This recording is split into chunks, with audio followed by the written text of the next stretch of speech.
Thanks for joining us on Tech Hub. Osato? Mercy. Thanks for having me. And let me just say, I really enjoyed your tech weekly roundup. I think it's a great thing you're doing, and I really enjoyed it. It was fantastic. Oh, that's nice to know. So first of all, let me get your reaction. What was your reaction when you woke up one morning and you just saw the circular of CBN and everybody screaming online? What was your reaction? Were you calm, calculated, or were you like, what? If I say that, my Twitter followers will come because I was not calm and calculated. I was shocked. I was shocked. That's the word. And I can tell you why I was shocked. Two main reasons. One, you know, I was aware that there were conversations ongoing between the SEC and the crypto industry to kind of regulate that industry. And so for the CBN to come from nowhere and literally interject in those discussions was shocking for me. But another reason I was shocked was because if you look at the amount of investment that has been coming into Nigeria, into the fintech space in particular, it's been on an upward wave, right? It's something that we in Nigeria have been really proud about, especially in the tech ecosystem. We have been really proud about what's happening in the fintech space. That's why I said I like what you're doing, so that you can tell the rest of Nigeria, what is happening in the tech space and why it's something we should be optimistic and proud of. Now, what the CBN circular did was amplify the regulatory risk in Nigeria, right? Because investors are always afraid that regulators can wake up one day in Nigeria and change things and kill your entire business model. We've seen it happen. We saw it happen last year with the likes of GoCada.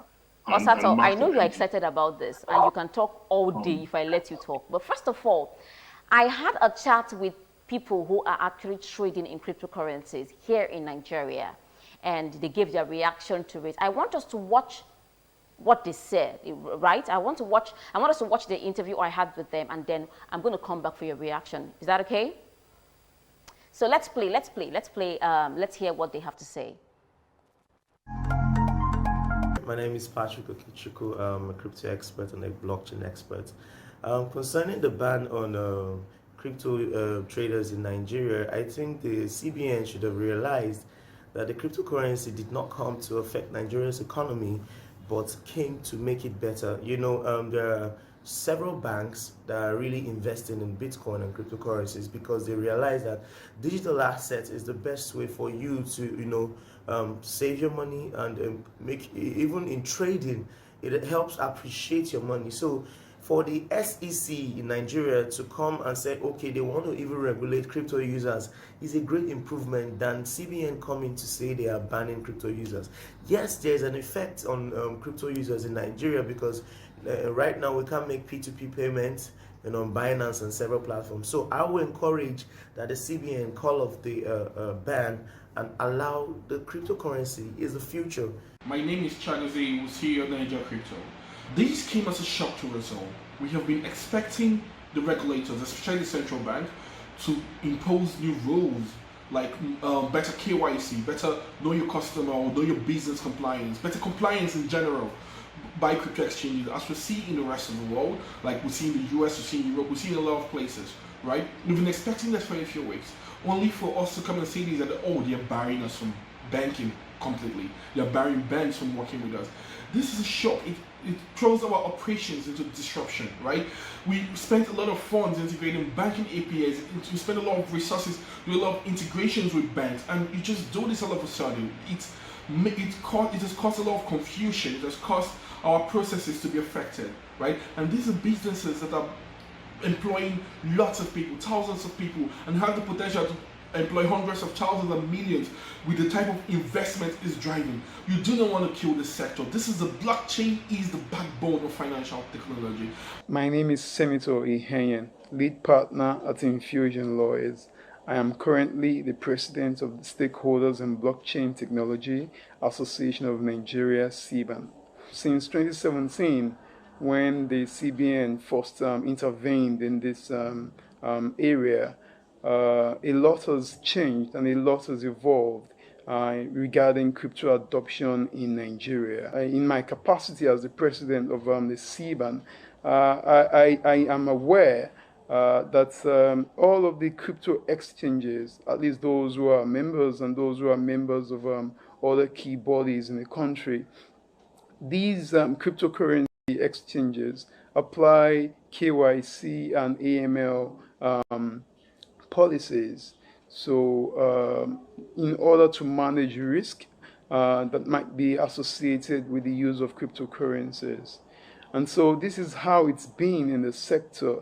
And since 2017 and now, Nigeria has moved from almost ground zero to being the number one when it comes to crypto adoption in Africa in terms of crypto market value or volume of crypto trading and transactions. Nigeria is also only second to the United States globally. And that's, I think, if that doesn't send a message to anyone, it should at least, suggest that there is an evolving, an emerging industry here. We as industry stakeholders, we believe that the measure by the CBN, as well intended as it might be or it must be, we believe that it is a drastic approach.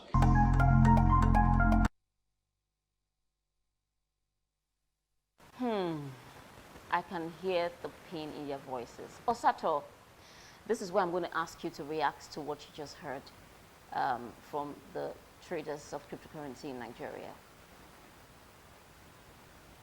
Look, I would take what the second speaker said, and I like what he said. He said, cryptocurrency has so much potential. And that is the key thing I think everyone should think about. It's not about what it has done today or how many people are using it today. It is the potential, right? So at this stage, every regulator in the world has two options, right? They can try and focus on how things were in the past before cryptocurrency and try to get us back there by trying to ban cryptocurrency. Fundamentally, it is almost impossible to ban cryptocurrency. So what the advanced countries are doing is thinking about how to adjust to cryptocurrency, right? Is the question. So fundamentally, we need, I think the central bank, should be thinking about how to adjust to it. How do you regulate it?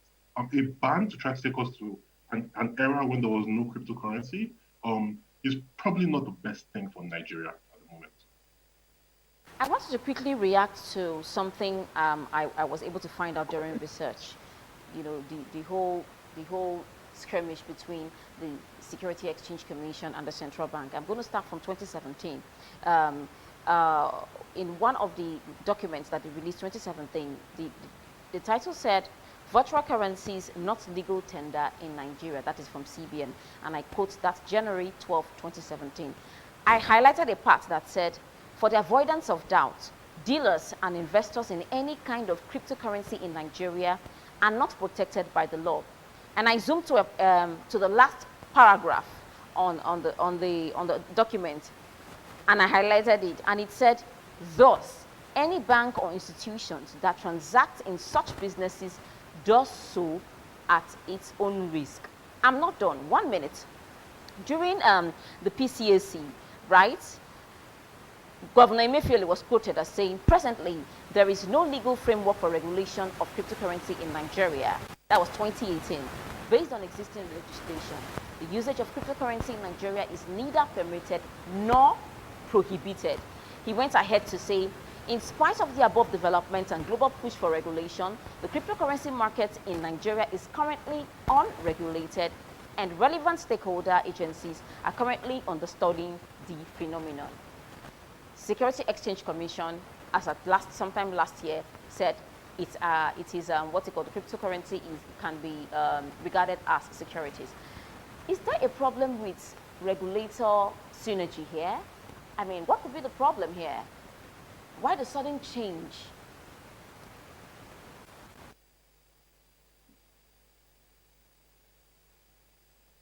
Right. And that was why everybody the CBN said banks could transact in crypto at their own risk. So banks were managing that risk, right? I know, at least I know of one bank that decided to kick a crypto platform off their bank. So banks were managing that risk. They were embracing some crypto platforms and saying that some were too risky for them.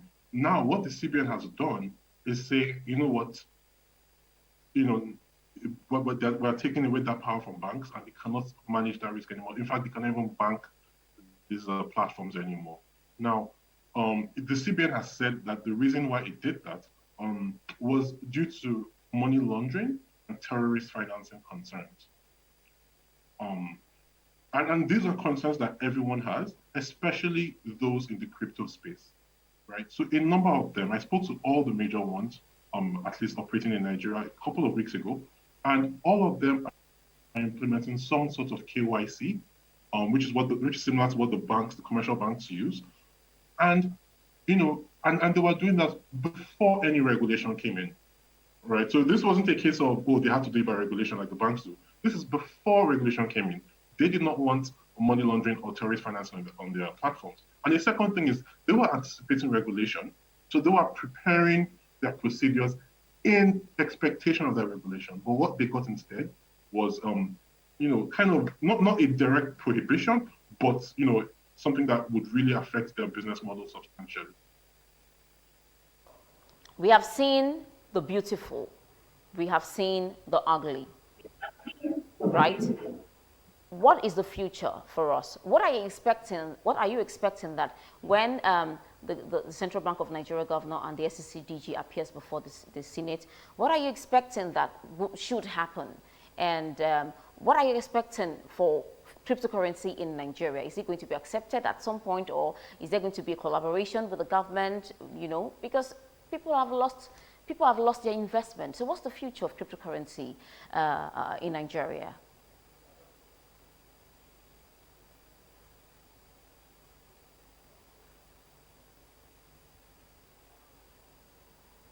Did you get me? Yeah, I did. I got the gist of your question. So I mean, let me say two things. One, I think regulators around the world and even in Nigeria agree that innovation should grow, we understand it, and then regulate it. A lot of stakeholders are concerned that may not have happened in this case, right? That the stakeholders have not been given an opportunity to actually help the regulators understand it before before the prohibition by the CBN. So you mentioned that the Senate invited the DG of the SEC and the governor of the central bank to meet. I didn't hear of an invite to the stakeholders, right? The people who are actually building this thing and ostensibly understand it the most, right? I have not heard of such of an invite being cast out today. I think that needs to happen. And then we can have a really comprehensive conversation about crypto, and then we can decide on whether to regulate or ban. I think my hunch is that there will probably be some sort of reversal of the ban, just because the ban does not necessarily achieve what the CBN intends it to achieve, right? According to the CBN's letter on Sunday, it was meant to prevent the money laundering and terrorist financing that could happen on the crypto platforms. The problem is that could still happen now, right? It just wouldn't happen through those exchanges. And like I mentioned earlier, those exchanges have KYC procedures. So if I wanted to launder money, it would not be smart of me to use the exchanges, right? I'll do it through some WhatsApp group or through some informal way, right? So the problem the CBN wants to solve has still not been solved, right? It's just killed the legitimate businesses, or it's endangered the legitimate businesses, but the illegal activities can still go on. Like they say, laws are only for the good guys. If you bring out the law today and say nobody should carry guns, well, the good guys will listen to you, they won't carry guns, but the bad guys will still keep doing what they're doing, right? So essentially, that's the reason why I have confidence that when the actual stakeholders, the people building these platforms, are involved in those conversations, they can help the CBN achieve what it wants to achieve. I think ultimately that will be through regulation, not from this ban. So I'm optimistic that it will be overturned. Optimism, and I share your optimism with you because I want it to work. I have friends who are actually crying, because of the loss. I totally agree with you. I remember when I was speaking with Senator Inheyen, he said, as stakeholders, they are ready to collaborate with the government, to sit with the government, with the regulators, to find the middle ground and compromise, if possible, on this issue. So the last question I want to ask you on this is, how does this reflect on the Nigerian leaders and on the Nigerian government? Because the whole world is seeing what is happening in Nigeria. Is this going to chase away FDI? Is this going to chase away foreign investment from the country? Talk to us. Right. So this doesn't help with FDI, right? I mean, what really hurt FDI, at least from the venture capital space, which is kind of where all these companies fall under, that high growth startup ecosystem, where investment was flowing into before. But then we had the Go-Kada ban, the ban of motorcycles in Lagos, which affected Go-Kada, Max Energy, companies that had been deploying millions of dollars from venture capitalists into Nigeria. So that brought out the regulatory risk involved in investing in Nigeria. Right? So we know about the FX risk that keeps investors away. We know about some of the other security risks. We know about those things that keep investors away. But now what this will do is it will pronounce that regulatory risk, right? It will not be something that investors are considering almost as much as they are considering the foreign exchange risk, for example. Just the idea that the regulator can wake up one morning and bring up a policy that destroys your business model without even talking to you, a stakeholder. That's a significant risk.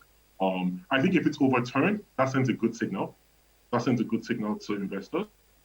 But yeah, that regulatory risk is still is becoming more pronounced. Becoming more and that could keep pronounced. investment. Yes, that's a very good place to land and a very good place to catch that. Regulators should not just make decisions like that because they're making the decisions for the people. They should collaborate. That's what we need at this point in time.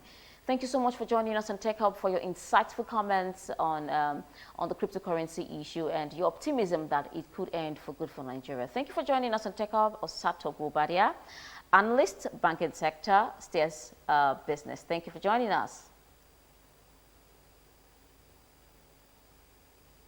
Thanks for having me, Mercy. Oh, great. That is how we come to the end of Tech Hub for today. Exciting, informative, educative, right? Absolutely. Well, we are going to come again with this package for you next week. But meanwhile, remember, COVID-19 is real and swift. Wear your face mask, protect yourself, and also protect your data because your information is key to you. My name is Mercy Frank. I'll see you in the next episode. Bye for now.